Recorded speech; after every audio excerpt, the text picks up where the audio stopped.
emergency for the first time in about... This is Jim, and Receiving this message. We are Ken Jennings and John Roderick. We speak to you from our present, which we can only assume is your distant past, the turbulent time that was the early 21st century. Fearing the great cataclysm that will surely befall our civilization, we began this monumental reference of strange and obscure human knowledge. These recordings represent our attempt to compile and preserve wonders and esoterica that would otherwise be lost. So whether you're listening from an advanced civilization or have just reinvented the technology to decrypt our transmissions, this is our legacy to you. This is our time capsule. This is the Omnibus.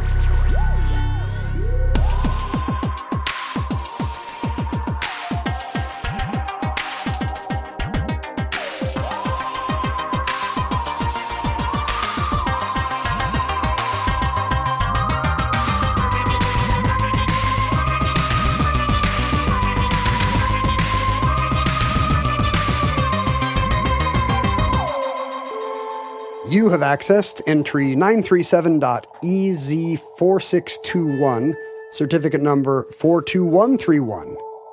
Pickleball. We may have talked about this, but I couldn't lay my mind to it. As the expression goes. Yeah. I couldn't lay my mind to it, as John Donne said. As I lay my mind, I could not lay it upon whether we've talked about this. Yeah. What's well said. What's your sport? No sport. Is that right? Non-sport. If Basketball. somebody said, "What's your sport?" as I just did, I immediately thought basketball. But the fact that I'm terrible at basketball often leads to a pause before I leap in. It's the sport I like to play, and I think maybe we did talk about this. Yeah. Because I think maybe it was... I laid my mind to that. Yeah, I think I lay my mind to me doing this and then you transitioning to skiing. It's probably... that's probably right. What happened. It's the sport like I enjoy, like I can clear my mind. Occasionally I can get in some Zen space where I'm actually hitting a jump shot. And it's relaxing. It's good for me. And I was never good enough to make even my JV team at my terrible high school. So, but if you were waiting for somebody to pick somebody up, say for instance one of your beautiful children, and there was a half court sitting there, and there's just a ball. There's a ball just sitting there gleaming. Yeah. Would you grab it and just start kind of shooting at the basket? Absolutely. Yeah. And then at some point doing weird scoop shots, trying to sky hook, like pretending I'm playing horse. And what about like if you and a friend are have an hour to kill? Would you go out to a court and sit and shoot baskets? I think so. I mean, this presumes the existence of a friend who's just going to go hang out at the park with me for an hour. Because I have a lot of friends who are aging like from maybe their tennis years into their golf years. Yes. And in many of their cases, you probably know You have a friend that's really into golf now. Yes. Yes. And that's all he wants to talk about. I know. He's cornered me at a couple of parties. Well, I think he knows I don't want to talk about it, and his wife never wants to talk about it. And he knows I'll talk about anything. Oh, yeah. You're a very you're enthusiastic listener. Yeah, that's right. Maybe you're pretending? Unclear? No, I want to, you know what it is I'm very interested in what other people are into. Yes. I'm not personally into golf, but I'm very interested that he is so interested in golf. Yeah, it is, and something about it is contagious. Yeah. But the fact that it's golf, I have a very hard time getting over the really golf. Like if he had suddenly got into something super weird, like suddenly he's into whitewater rafting or ships in bottles, I'd be like, hell yeah, let's talk about that. Oh my God, ships and bottles. Why have we never done an omnibus on ships and bottles? Should we switch right now? We don't have to talk about pickleball. You have access. But yeah, just the stereotyping of golf. But anyway, do you have friends who are also do you have musician friends that are moving into their golf years and you're like, please don't base your life on golf? Well, it's very interesting that you say that. You know, former and even slightly present. I'm slightly present. I know. During the show. I know. That's what my business card says. That might be overstating Ken it. Jennings, slightly present. Nabil Ayers, drummer of the Long Winters and president of the Beggars Group of record labels and author and now newly minted podcaster. Oh, I didn't know. But anyway, he is married and she is from Los Angeles. They live in New York, and they recently decided that Palm Springs was where they were going to spend their downtime instead of any one of the 1,000 more interesting places in the world. Less awful. I mean, it's an odd call for a straight guy. Well, Palm Springs welcomes all comers. Yeah, but it's very hot. It's so hot. If you're not going to be naked with all your male friends, what even is the point of Palm Springs? Well, the really interesting development there is that the city of Palm Springs decided that Airbnb was destroying the town, and they put like strictures on whole neighborhoods. Like this neighborhood can only have X number of Airbnbs. Ooh. And is there a lottery? Well, yes, and it's already exceeded that limit. So the rest of you are screwed.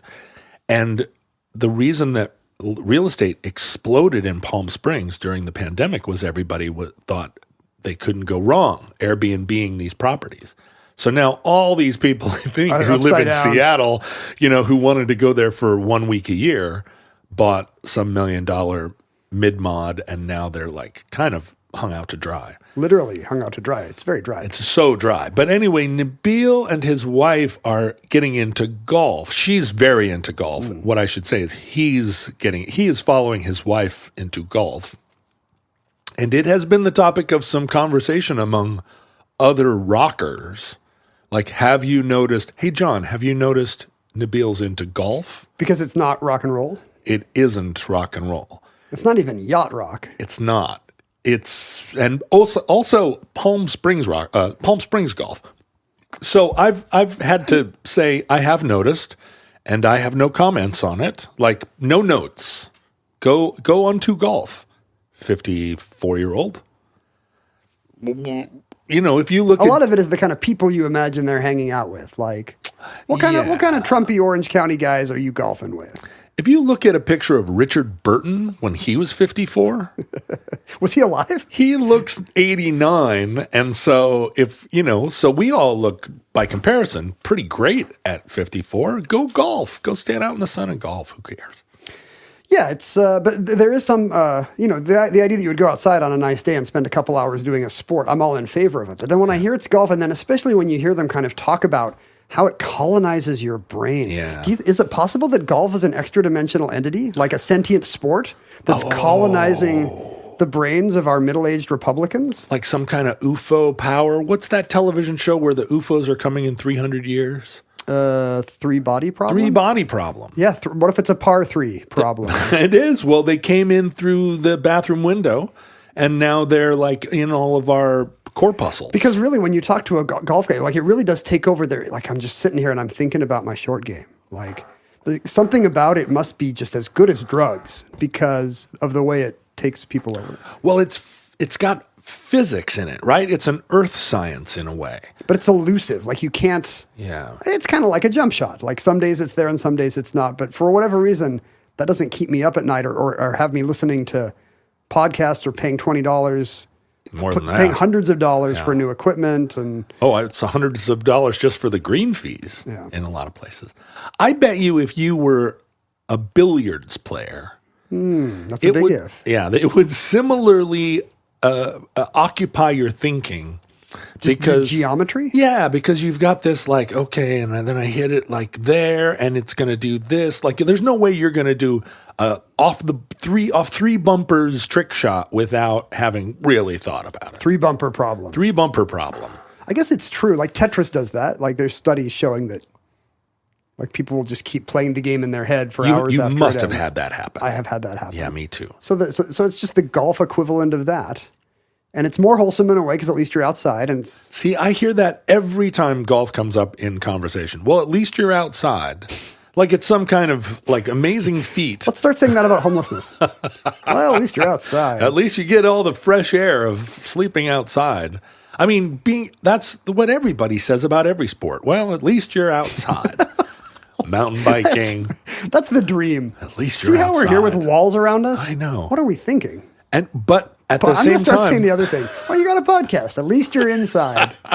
The thing is that being outside is hard work just to even want to do it. And you must put shoes on. That's something I don't do many days. You have to go out in the blaring sun or in the drizzling rain. If you live here, there's only 2 seasons, 9 months of 54 degree drizzle, as we say here.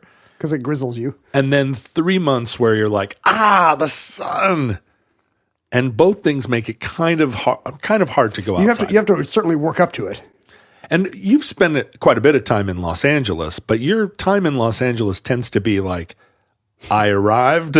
It's my most indoor city. Yeah, I spent one whole day inside and then I left. I was in kind of a dark, dusty smelling gymnasium of a studio for 12 hours. Full of bats. And then I went back to my hotel. There is a swallow, I believe. That lives up in the rafters? Yeah, the swallow's nesting above Jeopardy. One swallow. I don't know. What am I, an ornithologist? Is it a brooding pair of swallows? I don't know. Has a contestant ever gotten the good luck of getting pooped on by the swallow? The swallow's backstage. Oh, I see. The swallow will never be appearing on TV. Although I did have there was a bug and something weird, like a dragonfly or something was suddenly in the studio. Yeah, it was suddenly on the stage with us. And we were trying to keep it out of shot.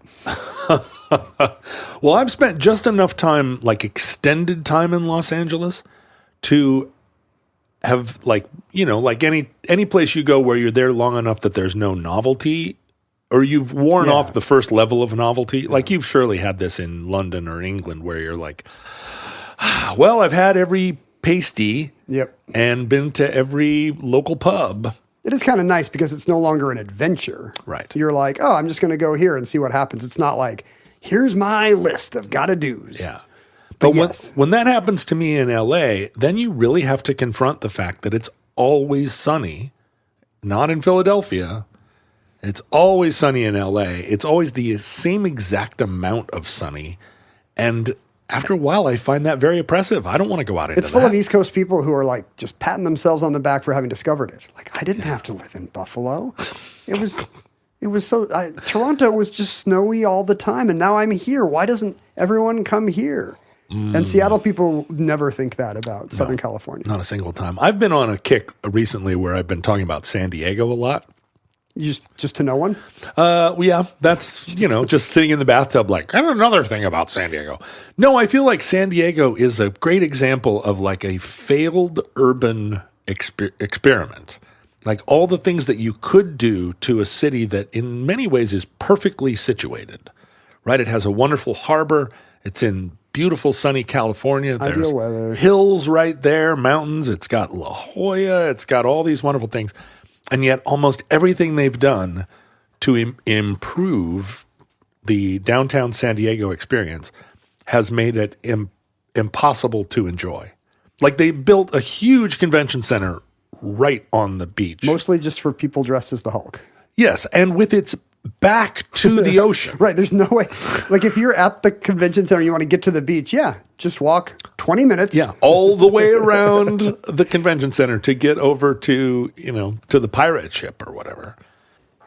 And I don't know why I'm down on San Diego. I like San Diego. We're going to get letters. I just feel like, LA, whether or not LA or any American city is a failed experiment, which I think you could argue every single one of them is. We should all be living in our little agrarian towns with a single towns. clock Towns tower. are where it all went wrong. Oh, maybe you're right. We should all be on farms. Each person should have farms. 40 Farming acres and a mule. You should just be hunting and gathering in the Serengeti. Yeah, thank you. Sounds pretty good. You know what? Speaking of perfect weather, the Serengeti. If human beings had never left the Ethiopian rift, none of the problems that we have in the world today would exist.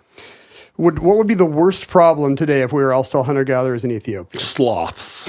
Giant sloths. Just getting eaten by megafauna? Just like, these sloths. I'm sure they had lions back then. You could get eaten by something we still have. Yeah. Well, were there no sloths when human beings came out of Africa? There were. There were. Big sloths. I think we killed them. That's where the megafauna went. Exactly. Humans 1, megafauna 0. Saber-toothed tigers and so forth and such. So they'd have their own problems, and we wouldn't have to think about it. That is a big problem. It's more important than your short game or your putting. Every once in a while on the internet, if you go on DeviantArt, you can see people who have given themselves saber teeth. And it seems like an advantage. Like real ones? Well, DeviantArt, who knows whether it's real or not. But yeah, you could get, if somebody can get spikes in their faces. Are people getting body mods to get fangs? For sure. For shizzle.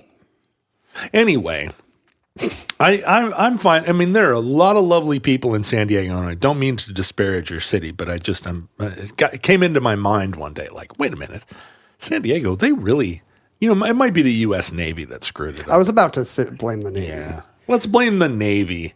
So we have just upset people who enjoy San Diego and golf. And the Navy. And I know for a fact we have a lot of listeners in the Navy. And to you, I say thank you for your service. And also, I don't know, sorry, not sorry. And they're getting something out of it. They can sail the 7 seas, right? Yeah, that's right. And all the free food. That's why they joined. 3 hots and a cot. I was 3 squares and a bear? And 3 squares and a bottle of Nair. And Nair. Yeah, they give you Nair in the Navy. Those guys are kind of hairless. Wait, 3 squares and shorter hair. Squee fares and forder chair. Yeah, that's exactly what I said. As I get older, of course, my mind is just turning to jelly. And I'm a little bit older than you, so I'm just a glimpse of what's in store for you, except you probably... I'm still jam. Eat better. Jelly don't shake like that. And the thing is, you're married, so that keeps you sharp because every morning you have to wake up and figure out what your wife wants that day. Whereas I don't. I wake up and I'm like... You can do spelling bee. Yeah, that's afternoon. You can just do New York Times spelling bee instead of trying to figure out what your family wants. The thing about me is I do spelling bee at night because I'm awake at midnight, which you would be if you didn't have obligations. I was awake at midnight. Yeah. So as soon as it ticks over to the new spelling bee. You do the new one. Then I do the new one. I do the morning bee between the hours of midnight and 1. And then the rest of the day I have... then I go to sleep, then I wake up, and the bee's already done.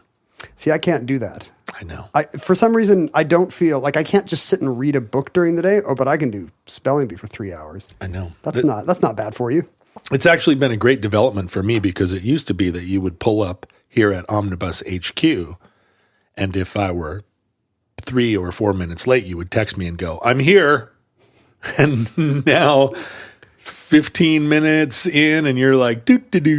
Well, here's what happened. Happy, placid cow. I used to think that you were here, maybe, and I didn't see your car. Right. Is John in the garage? Is he in the driveway? I want to make sure he's not here before I sit. But now I'm like, there's no way he's here. Yeah, that's right. Also, I was already doing spelling bee, and he could be 45 minutes late. I wouldn't notice. And I've got my phone.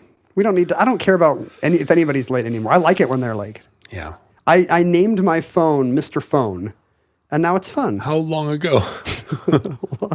Just 5 minutes ago. Like when you were 7, or just recently? No, a few months ago, and Mr. it's really Phone. So it just pops up as Mr. Phone when you Bluetooth connect to it or wherever. Aww. And it's fun. It's like you have a little friend. It's Mr. Phone. Mr. Phone. It's like my. I had a little calculator when I was a kid that looked like a wise old man, and it was called the Little Professor. I remember it well. Do you remember the yellow buttons? Yeah, of course. It wouldn't actually do calculation. It was just kind of a speak and spell for math. Yeah.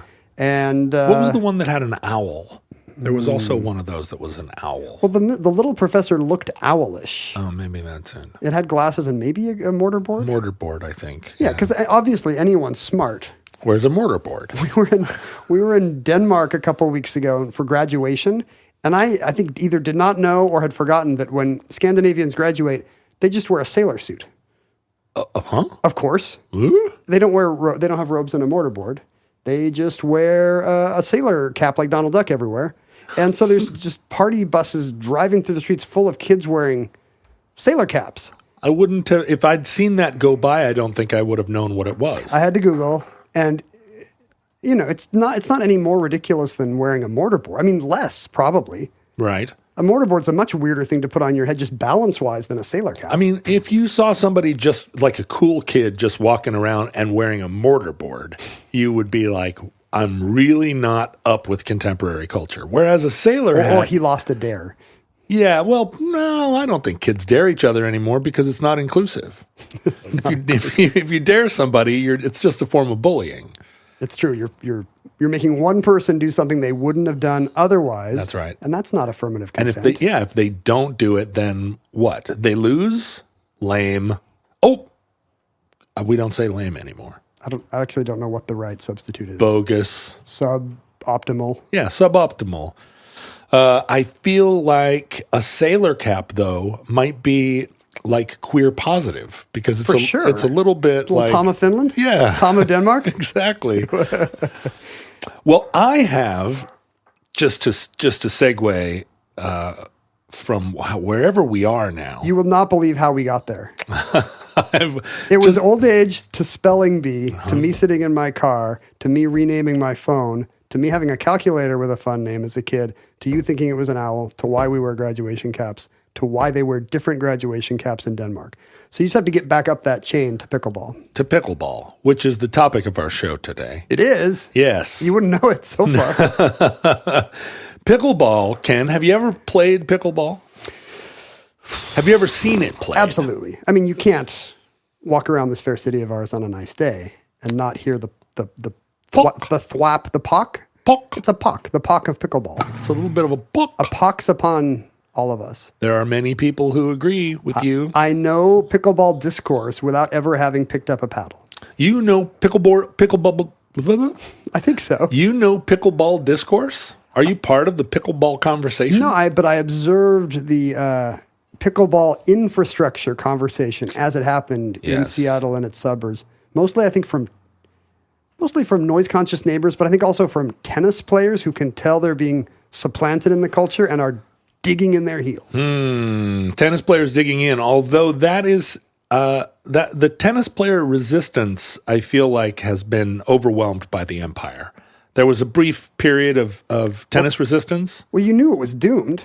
And here's it was another like the thing. Alamo. Like, how many people possibly play tennis? Other than golfers, I can't think of another group that has less sympathy from the majority. Right? Like, tennis players. But I was on the tennis team at Dartmouth. And also, I mean, tennis was a faddish sport that somehow, if you really think about it, it's very interesting how many tennis courts were built as part of public infrastructure programs in public parks. Yeah, especially relative to the number of people who want that. Yeah, I mean, there's one basketball court and often like 8 tennis courts in a public park where the land for that 8 tennis courts could be. I think of the number of more than 2 to 4 people can use a basketball court or half court. Yeah, but a tennis court? Tennis court takes up a lot of ground. It really does for the amount of entertainment that's happening there. If you made it into a skate park, you would have all those kids with backwards baseball hats. Missing tricks. Not gumming up our city streets and sliding down our very important railings. Yeah, ruining railings. Railing repainting could become an every 5-year affair. That's the thing. So tennis players in public spaces, I mean, you can put. Now we're going after tennis people? You can. Well, no, this is how I got into the sport of pickleball because I was a tennis person. Growing up, I took tennis lessons. My father and uncle and aunt were all avid tennis players. My uncle and aunt actually had a house with a tennis court. My son just came to us and said, "Can we put in a tennis court?" You don't have the out on Lopez. San Juan's, yeah. Can we put in a tennis court? And I said, no. But he's very into tennis all of a sudden. Well, what about if you put in a basketball court that doubled as a tennis court? I think that's his idea. Yeah, right. That's his new idea. Well, the thing is, put up a pickleball court that's also a basketball court. The whole thing starts to come together. I don't think he plays pickleball. Well, not yet. Do young people play pickleball? This is what's happening. So the sport of pickleball, for those of you listening who have yet to see it like invade your community, and I think there are fewer and fewer of those people. Right, if we'd done this show 4 years ago, people around the world listening to Omnibus would have gone, huh? Pickleball? What's that? But it's kudzu. But pickleball now is the fastest growing sport in the world. I think I heard of it. I mean, even though it's local in origin, as I'm sure you will cover, I think I didn't hear of it till about 10 years ago. Mm-hmm. Is that right? 10? Well, 10 would have been even pretty early for mainstream people, but you're reading the trades. Right. Well, I think it's just because I was in Seattle. Yeah. And maybe it got here early, just like COVID did. Interestingly, pickleball was taught in Seattle public school gym classes all the way back in the 70s. It was one of the optional sort of gym activities, not in every public school, not in the ones that I attended when I lived here, but in Bellingham, there were kids that took pickleball in gym.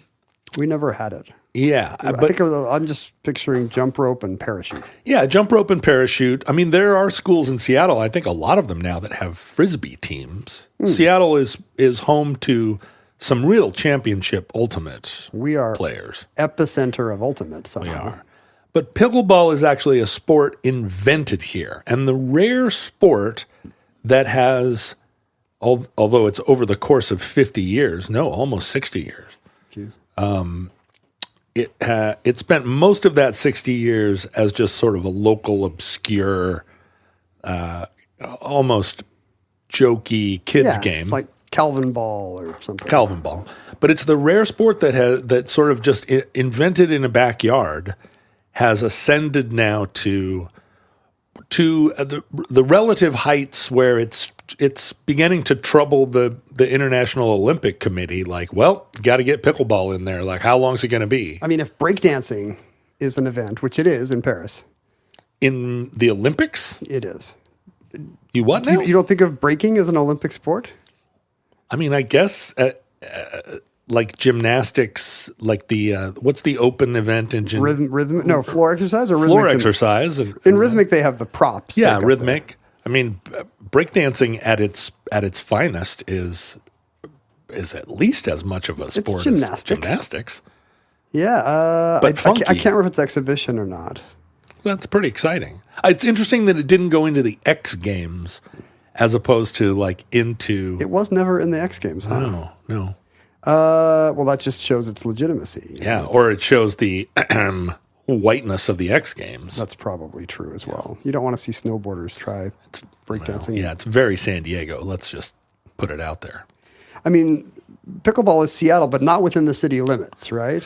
Well, interestingly, it was invented on Bainbridge Island, which is right across the Puget Sound from Seattle, a short ferry ride away. But it was invented by the Pritchard family, who were actually residents of the Ballard Queen Anne neighborhood. It was invented at their... Oh, they had a place out on Bainbridge? Yeah, they had a vacation cabin. And this is maybe hard for the millennial or Gen Z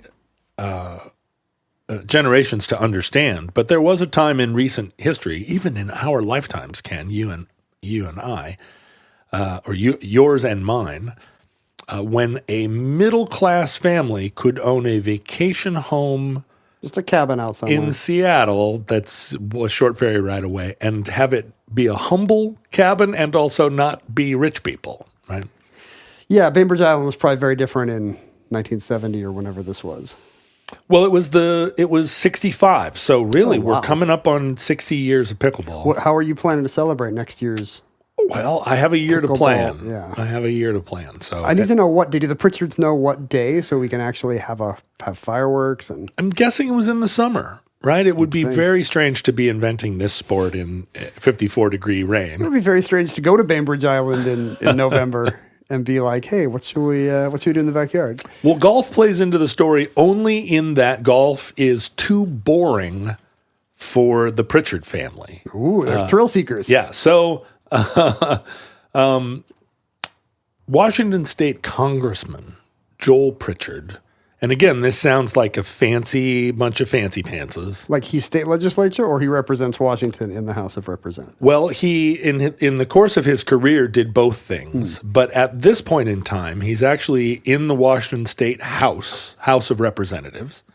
Joel Pritchard was a World War II veteran who and a Republican, but during a time when the Republican Party was not the Republican Party of today.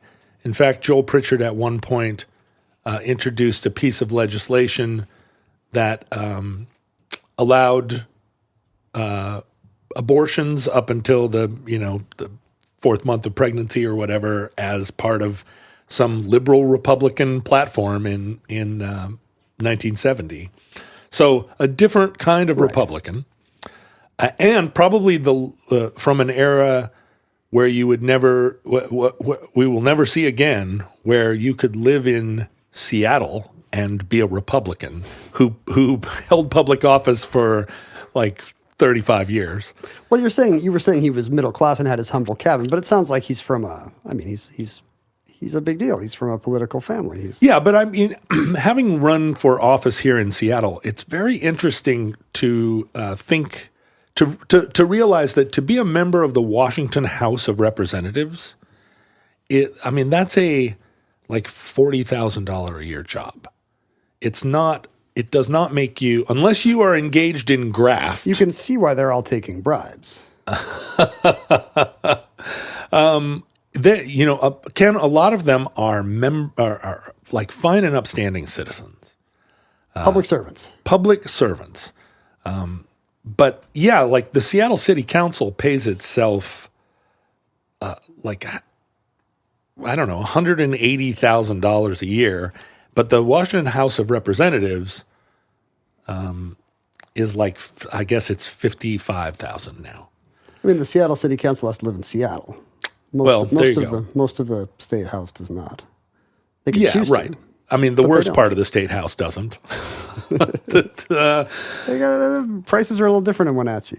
But then he acceded then to the. Is that the right word? No. Sure. Accede? I think. Well, I mean, that kind of seems like somebody died. Yeah. Well, maybe not died, but then he was elected to the Washington Senate. And then eventually did become a member of the U.S. House of Representatives, and he served there for like a decade, 12 years, I guess. When did he? Like, I've never heard of this. 70s into the 80s. Okay. And then in the late 80s became the lieutenant governor of Washington, and he served in that role until 1997. And it took 60 years for that to drop into the second most important thing on his resume, below pickleball. Well, yeah, that's right. Now pickleball is like at the top, right? But he was lieutenant governor, the point of pride. Although are they going to redo his tombstone? The Pritchard family is very excited to have invented pickleball. And you can picture the scene. They're there at their cabin. Joel is out with his friend Bill Bell playing golf on Bainbridge Island. And they come home, and all of their kids are just sitting around. Meh, there's nothing to do. Like kids everywhere. I've seen kids on vacation. Yeah. And they didn't have phones. No phones, no computers, probably no television reception wherever, whatever tree-covered plot it was. All they can get is KSTW 11, and they're so mad. But what they did have at the house was a badminton court. And hours of fun. They said, let's go get a game of badminton going. But as they sort of searched the garage, they can't find the equipment. They find like a bunch of random sort of rackets, and there's a net. Can I just say I love stories where some accident or carelessness leads to an amazing invention. That's what it is. Like the potato chip or benzene or whatever it is. Depending on who you ask, because there's actually, inevitably some amount of controversy surrounding, just because there's more than 4 people involved. So everybody's got a different story. But whether it was that they couldn't find 4 rackets or they couldn't find a shuttlecock, like they might have had the rackets, but they couldn't find the little badminton birdie. Or they had the birdie, but they couldn't find enough rackets. They realized they couldn't get a badminton game going. And so they're rummaging through the garage, like, let's get what we do have. And they had some ping pong paddles, and they had a wiffle ball. And so they said, well, let's see if we can get this going. And they sound like a fun-loving family. It's like one of those cooking shows where it's like your ingredients are a wiffle ball, 4 ping pong paddles, and a badminton court. That's right. And a bunch of bored teenagers. And they get going, sort of hitting the wiffle ball with the ping pong paddles. And they found that it actually worked. The wiffle ball would bounce. It was a cement badminton court. It wasn't like a beautiful English lawn. And so pretty quickly they realized they had to lower the badminton net down to be like a tennis net, put it down. And a badminton court has different dimensions from a tennis court. It's much smaller. And pretty quickly, the game of pickleball got going, and I'm sure they were all thrilled that they had come up with this new.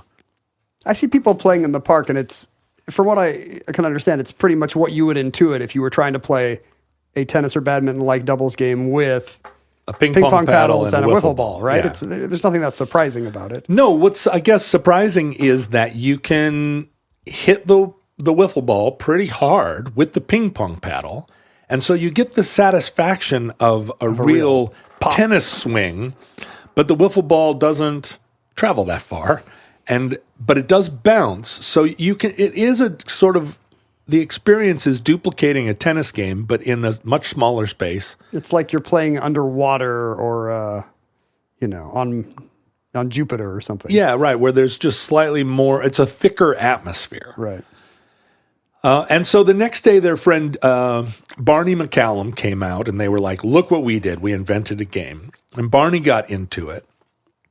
And so after the weekend was over, he went back home. Is there beer, do you think? Oh, sure. I bet there was. Would pickleball not exist without anybody being pickled? I bet it was Rainier beer. Yeah, exactly. Well, and Are there artisans? And so one of the controversial elements is, how did the name pickleball? I was going to ask. Come, and I think the canonical story, the definitive story, as told by Joan Pritchard, who is the one that coined the term.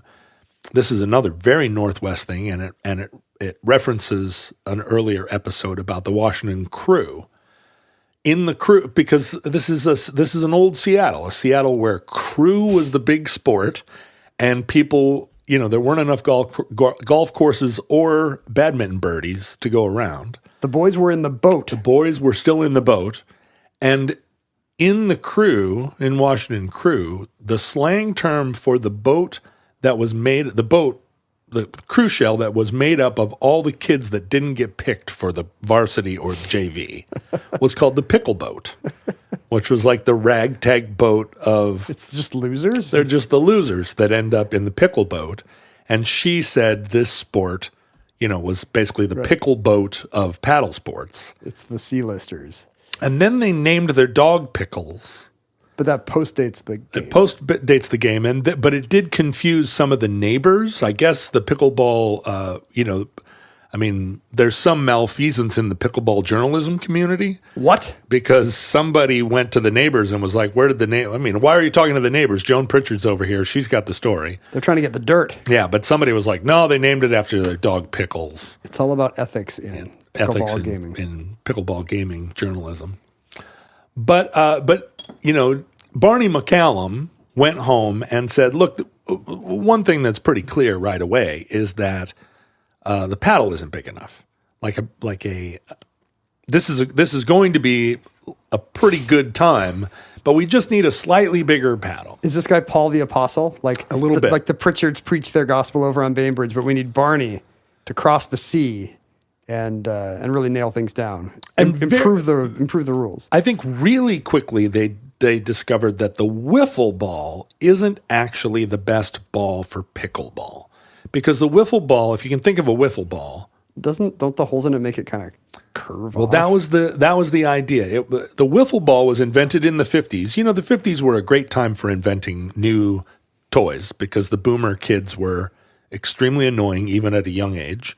And their dads had all fought in World War II and had engineering experience. And you had all that money pouring into military materiel, and all those inventions just turned into the Etch-a-Sketch or whatever. Exactly, or the Monopoly game, or the hula hoop, Slinky, and DoD money. The wiffle ball was one of these, and it was invented by a guy named David Mullaney, who was trying to teach his kid how to throw a curve ball. And the wiffle ball is, it's solid on one side and has kind of vented holes on the other. And they're vented at some angle that makes the thing travel not. Easy to throw a curve ball or a slider, and then you can hit it with a bat, and then eventually a wiffle ball bat, a plastic bat, as a kind of, again, a baseball game in a short space. I realized we just did stickball, which is kind of the East Coast pickleball. How do you play the fun grass game when you don't have grass or fun? Except, there it was an alley. Here it was just a little badminton court by your cottage. Right. But if you can picture the Pritchard's garage with all of this sports equipment that's all kind of just in a jumble, in searching for a replacement for the wiffle ball, they found what was called a Cosum fun ball, which was also a 50s invention. Cosum? A Cosum, invented by Bob Cosum.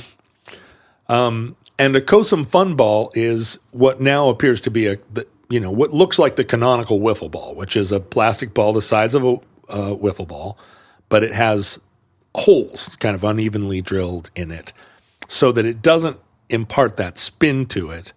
It's a little sturdier than a wiffle ball. Is it kind of a rubber ball? No, it's not rubber. Oh. It's molded plastic. Oh, so it is okay. It's hard like a. So they do not taunt Cosum fun ball. The Pritchards probably went to Fred Meyer and they bought one of every kind of summertime cheapo toy. They're scientists now. I bet there were. Do you remember that aisle of summertime cheapo toys in the whatever, not bubble wrap? What do you call those? Preformed plastic containers. Yeah.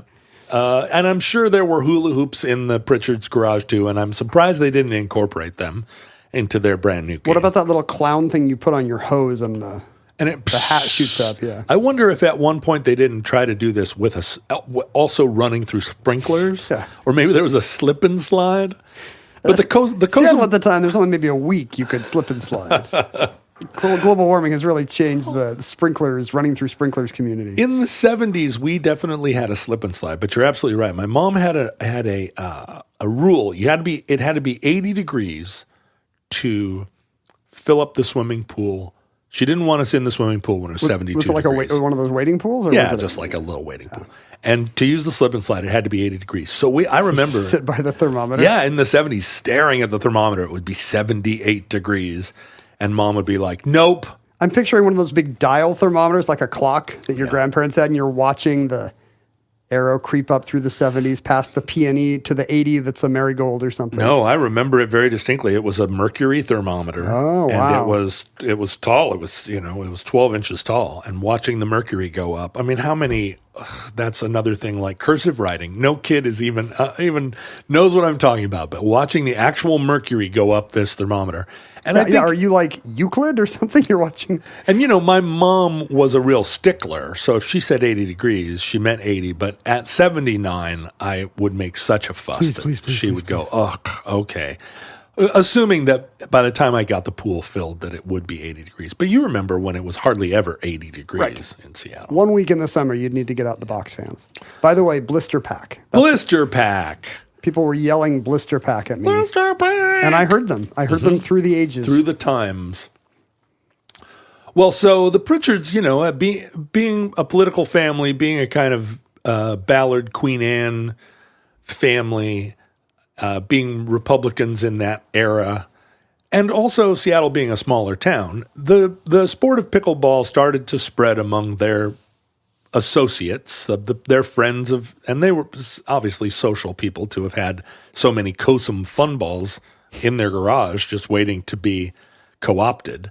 And so people in their social world started to also want to get in on this pickleball fun. And one of their friends, Bob O'Brien, in 1967, was the first person to purpose build a pickleball court. To different dimensions than a badminton court? Nope, pretty much the same. And the rules of pickleball were pretty quickly established by the Pritchard family based on kind of the layout of a pickleball court. And they're just throwing rules like at the wall, pretty much, how to score. Pickleball, only the serving side can score, which is similar to tennis. Sports seems like an arena where good ideas actually do prevail, which is not true in a lot of other, public policy, for example, or art. But in sport, like if a game is fun, it will catch on. And because you can imagine if this game is not good, you can imagine these yo-yos coming back from their cabin and being like, check out what we invented last weekend on Bainbridge. It's so fun. You have to play some brutal card game with somebody coming back from vacation. No, okay. That's great. I'm sure this was fun. We're living in a board game culture, and I know you enjoy trying them out. And we've made the mistake of buying some board games that seemed really cool, like a Star Wars theme or whatever. And you get it home and you realize that there's a whole culture, business culture of people inventing board games and trying to get people to adopt them. And some of them are so complicated, and a lot of the moves are just irrelevant to the sport of the game.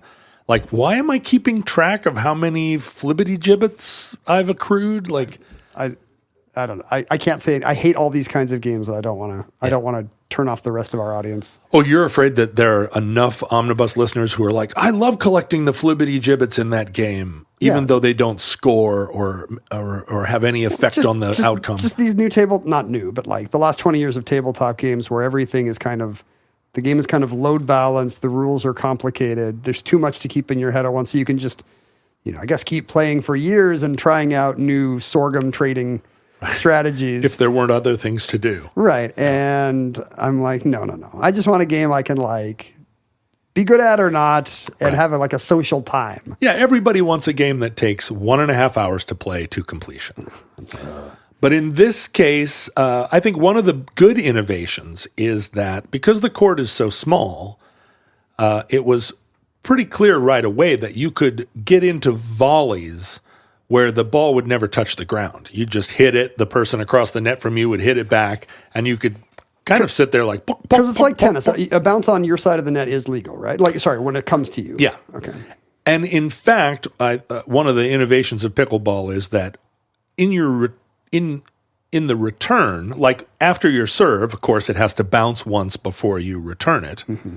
But then the first return has to also bounce once before you hit it back. So you can't serve and then rush the net and that's probably necessary on such a small court just to keep it from being a kill shot every return. And this is the other thing. In the front, next to the net, there's a region that is colloquially called the kitchen. And within the kitchen, you can't stand inside the kitchen area close to the net and volley it unless it has bounced in the kitchen. If it bounced, which is hard, it would be difficult to do because it's so close to the net. Yeah, so if somebody tries to spike it in the kitchen, you can get into the kitchen to return it. But you can't just stand in the kitchen and whack it down. Because, a tall person could reach almost any pickleball coming over the net. This is to keep 7-foot people from just dominating. Just standing. The Wilt Chamberlain rule. And the fun, most pickleball games you see are actually doubles games. People love to get in there and it's a fast. I guess I assumed it always was a doubles game. It's not? You can play singles pickleball. I prefer it, in fact. I think the court shortage in Seattle is probably what leads to me not seeing a lot of singles pickleball. Well, so as you can imagine, pickleball by the 70s had spread out to the regions that Seattleites go in the winter. The snowbird community leaving Seattle goes to, name the places. I don't know, Hawaii, L.A. Hawaii and Palm Springs. And to a lesser extent, like Arizona and, L.A., California. So pickleball by the 70s had kind of regionally expanded. But it does seem like the Pritchards and the McCallums and the Bells had a pretty good sense of humor about pickleball, but also were savvy enough to have copyrighted. Oh, I didn't know this. Pickleball. It never occurred to me. Has anyone made money off of pickleball? I have no idea. Well, and they established Pickleball Incorporated. Wow. As early as it's ominous. The late 60s. By the 72, they had trademarked it. And so in the mid-70s, the first pickleball tournament actually happened in Tukwila at some... I hope there's a statue there now. Some court down by the mall. Yeah. And the sport continued to grow in very small ways, and it made its way into retirement communities. It was... It's tennis you can play without, it's all the muscles and the memory of tennis without the endurance, the injury risks. Yeah, right. And it's got, and for a lot of people, I think of what was retirement age in the 80s, those people had grown up playing tennis. That was the sport, and this was an iteration of it that was just much easier to play and when your mobility's down. Yeah, and required less room. The tennis court gets really big. Yeah. When you're slow. I know firsthand. Yeah, I know. It's all the way over there. You have to run all the way over there. I'm over here. Whew, boy, you telling me. One of the transformative moments, or a big moment in pickleball history. In 2001, it was offered. It was included as a exhibition sport at the Arizona Senior Olympics. Oh man, I remember this. Yeah, at the Happy Trails RV Resort in Surprise, Arizona. And the Arizona Senior Olympics attracts senior Olympians from all across the country. Are there multiple senior Olympics, or does Arizona host like the equivalent of the Olympic Games for older folks? In 2001, Surprise, Arizona hosted the Senior Olympics. Now, whether or not the Senior Olympics travels around the country and occurs in different Happy Surprise Trails resorts. Yeah, I bet different RV parks. I bet it travels less than the Olympics, though. I bet it's a lot of Arizona, New Mexico. I feel like Florida is where pickleball. What happened was senior Olympians went back to Florida having competed in Arizona, and they said, "Look at this. We've figured out, or we were introduced to this incredible sport. You can still buy Cosum fun balls at any drugstore, really. All the component parts are easy either to put together or buy." Are they still using ping pong paddles and not any kind of... No. By this point in time, Pickleball Inc. is manufacturing... mail order stuff. Specific pickleball stuff. And so, but, cheap to come by, easy to acquire. How late do you think it takes to go into a Dick's Sporting Goods and see pickleball stuff? Is that like 5 years, or is that... Oh, you're saying from its invention, or like did it take 40 years to get pickleball stuff into sporting goods stores? I mean, one of the great things about sporting goods stores, as you know, spending as much time in them as I do, I can't believe I'm not there today, is you've got to fill that whole big barn up with stuff. And so there's a lot of stuff in a sports store that you would think that can just sit there for years. Yeah, what the heck is this? Like think about all the lawn darts that were there and garden games. Cornhole is filling the lawn darts aisle now. That's right. So I bet you there was a small section next to the ping pong paddles of pickleball paddles, and I'm sure I saw it as I was looking for whatever lawn dart it was I was sent to the store to buy. Yeah. I'm sure my eye went across pickleball and thought of it similar to badminton. Like, oh, that's a croquet level garden party sport that I personally don't have a vacation cabin on Bainbridge Island, so I'm not that bored. And have no... Do you think the name is an asset or a liability? Is it off-putting that it's pickles, or is it fun? It's pickleball. I think it's fun. I think pickleball does sound... And it to me, because pickles sound sort of European, because, that's where vinegar was invented, it sounds a little vinegary. Now the Chinese are mad at us. It sounds a little... It sounds like an import, like something, it's like it's fancy? Well, because pickle... Sounds like pumpernickel. Sounds like a Dutch word, doesn't it? Like, oh, pickle. And all the best sports are Dutch. Pickle just sounds like some kind of fish in Dutch. And so, I guess in my mind, I always It does make it sound like a children's game, though. Yeah. Like it would be like, let's play pickle tag. I'm the pickle. Yeah, that's right. You are the pickle. So pickleball was burbling under the surface nationally, predominantly as an old folks game, because, of course, it was invented in the mid-'60s. The Pritchards by the 80s were, he was lieutenant governor by the late 80s. Did he use his mask of state power to further his pickleball empire? I think he did. The official state lawn sport of Washington is now, what the hell? He probably, talked about it because as lieutenant governor, he's the deciding vote in the Washington state legislature, and he probably slipped it in. Broke a lot of ties in favor. And so by the 2000s, it had become an institution within the retirement communities across the United States, across the southern United States, and in the South. What a weird map this must be when you watch the pickleball heat chart. Yeah. Sprawling from Palm Springs to Hawaii to Arizona to Florida.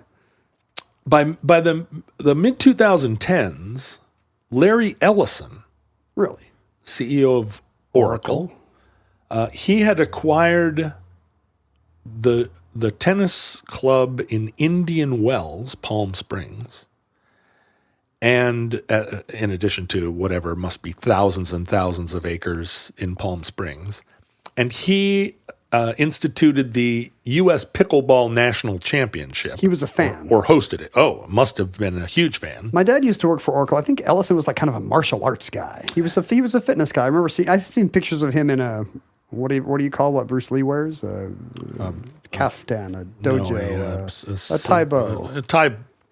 It's a tai tong. He's wearing a tai tong. Yeah, some kind of, he's a sporty guy. And again, like, you have to see pickleball in action to appreciate, like, what once you realize, because there are a lot of people in retirement, as attested to by the Senior Olympics, that maintain physical fitness and play pickleball at a competitive level, and a spirited game of pickleball as played by athletic people is pretty exciting. I mean, more exciting than golf, let's say, to watch.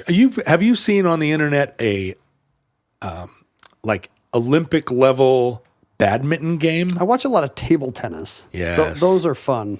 But badminton at an extreme level is insane to watch, because the birdie so fast. Yeah, the birdie goes fast at first, and then it slows quickly. Yeah, and so you can hit that birdie with alacrity, and yet there's this kind of dodging, dying quality to the bird, as would be true if it was played with a real bird. By the time it had been hit, that bird would slow down pretty quick. But also, we do not endorse this. Do not play badminton or pickleball with a live bird. Do not get the swallow out of jeopardy by playing pickleball with it. And like a lot of sports, there was some disagreement within the governing bodies. Initially, there was an international federation of pickleball established in 2010. But within the ranks of the International Federation of Pickleball, there was enough dissension about the rules and the implementation of the rules that there was then a World Pickleball Federation in kind of opposition to the International Federation of Pickleball. Oh, it's like a boxing thing. And the International Federation of Pickleball then changed its name to the Federation of International Pickleball. Seems I don't like it. The federation should be international, not the pickleball itself. Do you know what I'm saying? It's not a federation of international pickleball. Yeah, it was International Federation of Pickleball, and then it was International Pickleball Federation. Oh, okay. That's what it changed its name to. That's it didn't. all right. Yeah. So, and that just happened recently. But pickleball became a very popular sport then at fire stations. What?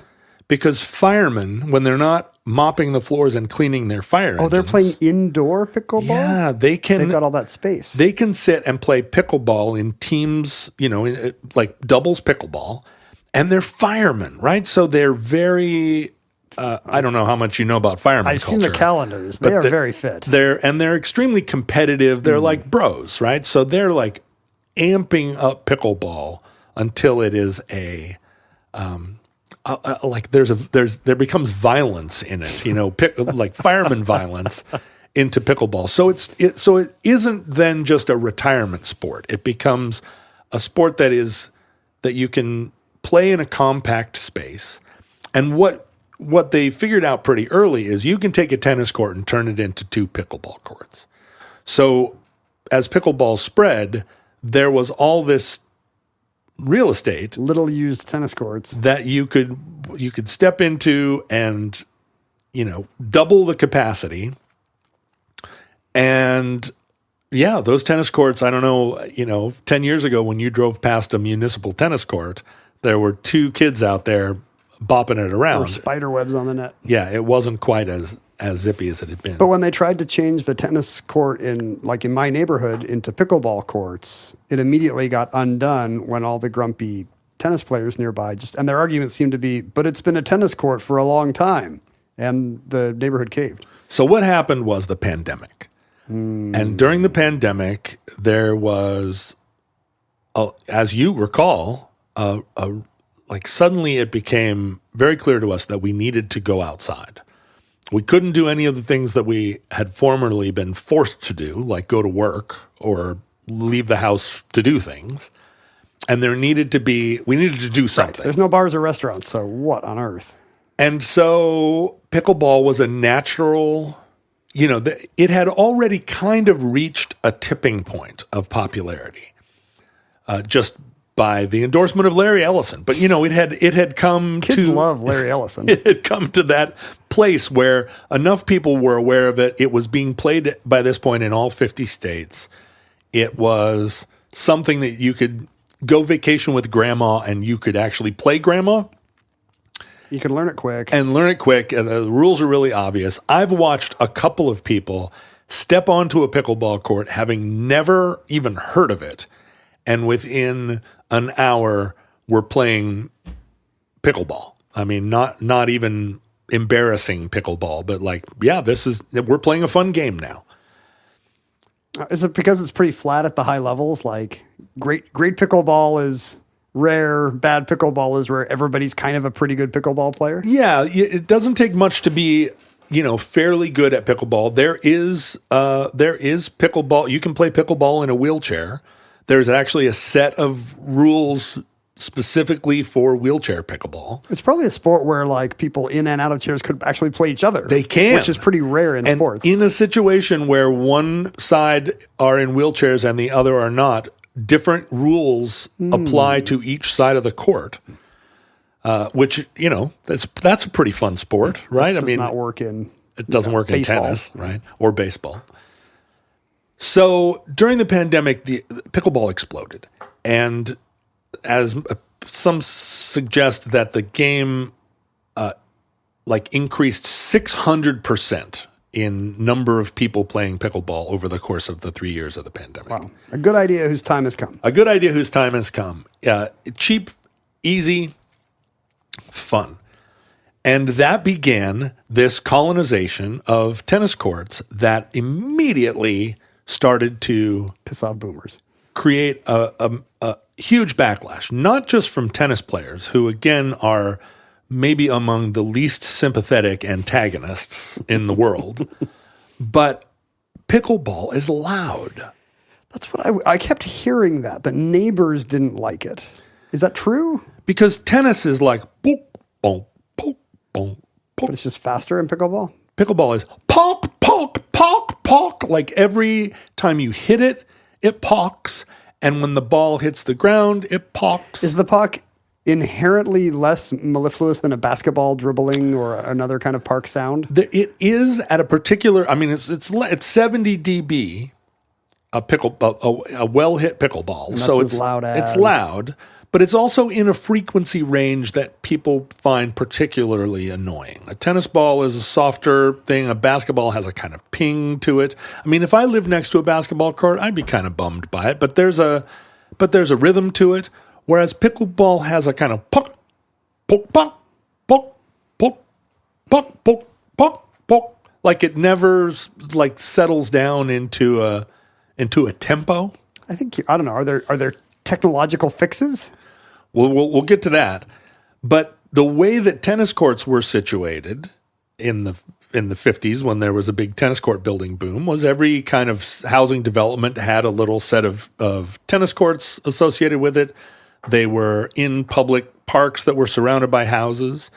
And so all the people that had been living in these homes went from either occasionally hearing a tennis game to just hearing nothing over there except a kid on a skateboard, to from dawn to dusk, every tennis court is 2 pickleball courts, and it just sounded like popcorn to people, or basically like living next to a shooting range. Because there was a shortage. There were lines to play. Yeah, that's right. And every pickleball court in Seattle on a sunny day is pretty much like lines waiting to get into the game. I think they had to do a reservation system, and there's just people camping at 6 a.m. for when next week's reservations come up. Yeah, which was not true of tennis. So people started filing lawsuits. There was a case in Oregon where there was some city council meeting where people were screaming. The pickleball in 2023 was the like featured topic at NoiseCon. NoiseCon, which is there's a convention about people irritated about noise. That should be everyone. We should all be at NoiseCon. And like what the latest noise is. In many suburban communities, it has replaced leaf blowers as the casus belli. It does sound like NoiseCon would be a pro-noise convention. Yeah, we love noise, so we're going to NoiseCon. More noise. Pickleball players, of course, are also boomers, and many of them are dicks, so then they would go and make noise just to irritate already irritated They're protesting neighbors. at NoiseCon. But what that produced was within the now enormous pickleball industry, a movement to mitigate the sound of pickleball, the irritating sound of it. Actually, a man by the name of Bob Yuntich started Pickleball Sound Mitigation LLC. But really I'm trying to think what you would do. The court? I mean, all the things that you would try to do. Because it's going to hit the racket more than the court. Yeah, they don't really, you can't just hang up fabric. But there are new developments in pickleball paddle and ball design that are trying to cut down the COSM fun ball is no longer the pickleball of choice. There are pickleball specific pickleballs, and I've played with many different kinds because I am one of these people. Confession. During the pandemic, the neighborhood tennis court converted to pickleball courts. I went down there one day and said, "What new abomination is this?" and watched these old people play a very fun-looking, athletic game of pickleball. Because I'd been playing tennis at these very courts. And then my daughter... Does it look more fun than tennis? Or are you like, why am I playing tennis when this exists? Well, tennis is like, you can injure yourself. Yeah. Although pickleball injuries are through the roof. Insurance companies now have to deal with all these new pickleball injuries. Is it like repetitive stuff? Pickleball elbow or whatever? It is pickleball elbow. In fact, the city of New York, much to everyone's humorous consternation, not the city of New York, the county of New York, declared pickleball a dangerous sport at one point. And like classifying it with rock climbing or whatever? Yeah, and all of the anti-government types were like, there's another example of government, lunacy. Thanks, Biden. But where we are right now is pickleball is veering into being $1 billion sports industry. It shows signs of eventually being an Olympic sport. Does it ever get professionalized? Is it a spectator sport? Nope. There are professional pickleball players. In fact, I watched a video of a couple who made the pilgrimage to Bainbridge Island. The Pritchards don't want everybody on their pickleball court, I can imagine. But it still is there. And these folks were pro pickleballers enough that they were in contact with the Pritchards and got invited to the house, and they played pickleball, like gnarly level, pro sports level pickleball on this old badminton court. It's like when you go to Cooperstown and play old timey baseball, or St. Andrews and play golf. Yeah, that's right. It's and eventually. That's funny that in 100 years it could be some St. Andrews like destination. Yeah, Bainbridge Island. Well, and what's funny is there's a Pritchard Park on Bainbridge Island, and it is named for Joel Pritchard. But what it is a Superfund site where there used to be a paper mill, and Joel Pritchard was kind of instrumental in getting it cleaned up. And Can you play pickleball there now?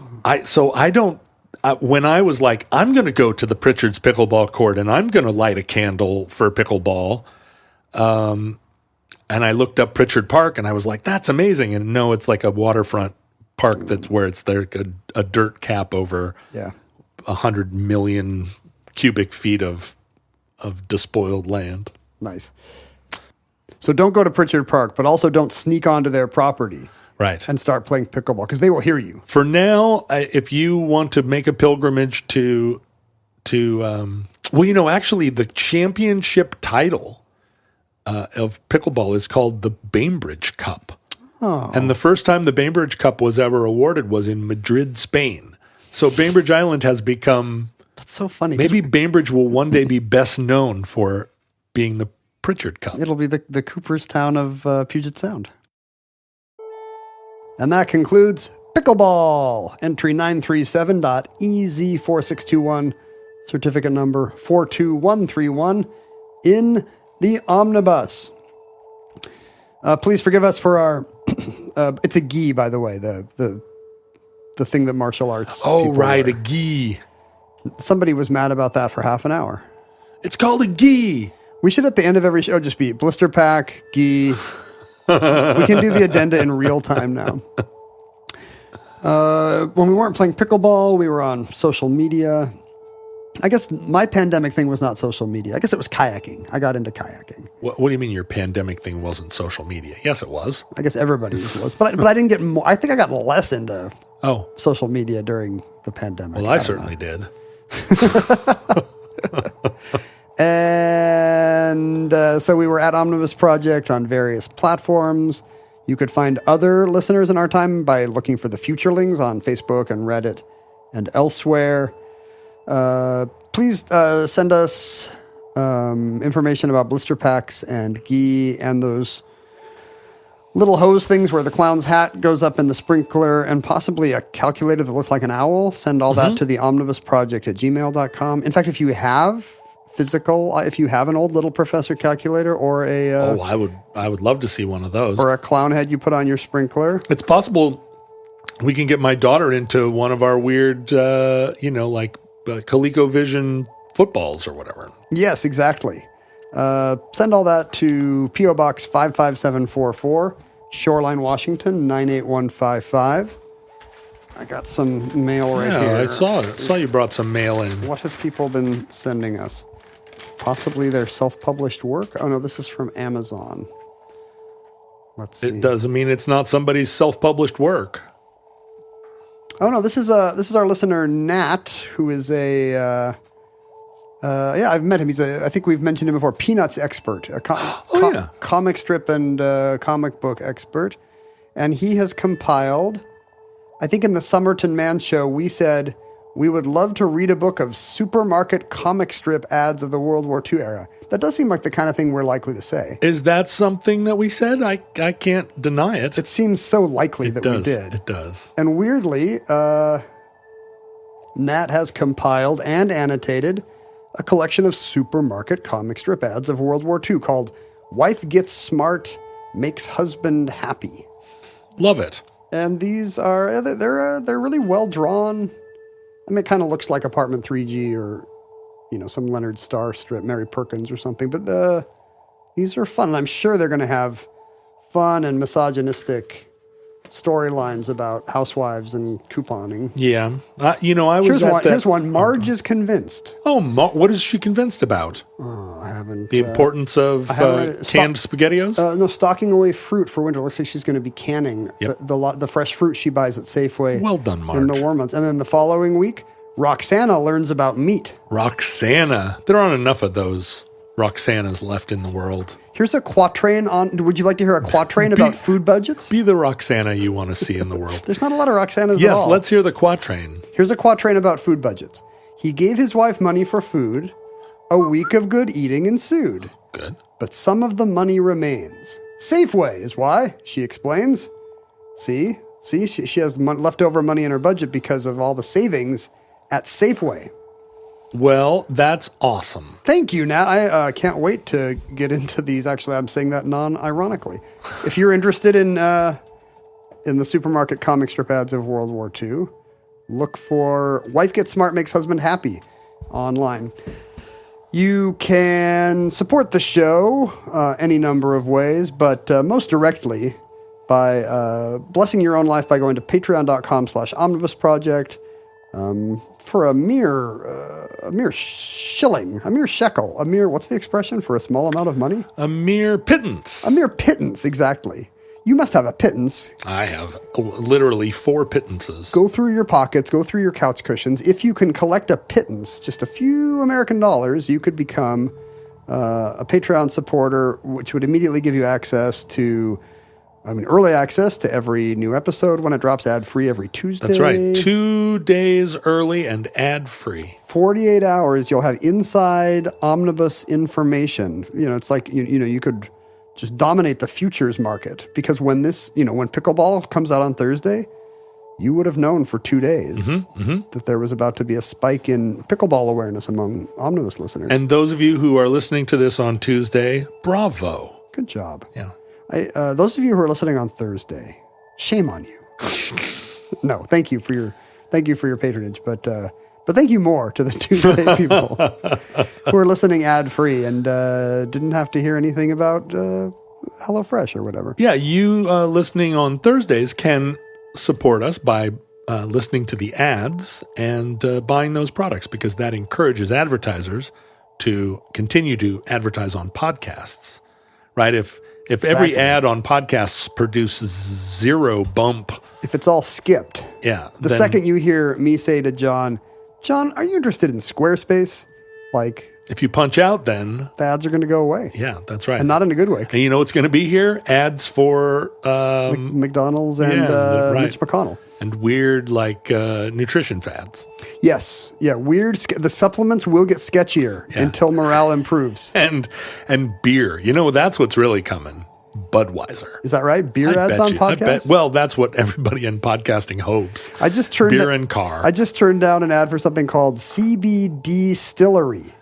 CBD Distillery? So it's both weed and spirits? Mm-hmm. Unclear. Can you imagine weed-infused spirits? Finally. There are some guys with curly mustaches who are just bouncing up and down at the Instead of a little worm at the bottom of the bottle, it's like a little joint, a soggy little joint. What's it doing down there? And you'll have immediate access if you support the Patreon to over 50 full-length addenda entries. I think. Is that right? Over 50? Yeah. Oh, wow. Yeah. Look at that. Look at that. A wealth of omnibus content you have not even touched. So consider what a pittance can buy you and go to patreon.com/omnibusproject. Support right now. Futurelings, from our vantage point in your distant past, we have no idea how long our civilization survived. We hope and pray that the catastrophe we fear may never come. Or rather, the catastrophe we fear may never come. I thought you just said the same thing twice. Well, no, but I often feel like the copy could be misinterpreted as the copyright we fear may never come. Here's what we say. Of all the things that we hope will never come, chief among them is the catastrophe we fear. That's right. Should we start saying that? Yeah, let's do that. That's so good. Can you write that down? If the worst comes soon, this recording, like all our recordings, may have been our final word. But if Providence allows, we wish you many goods and cheese and hope to be back with you soon for another entry in the Omnibus.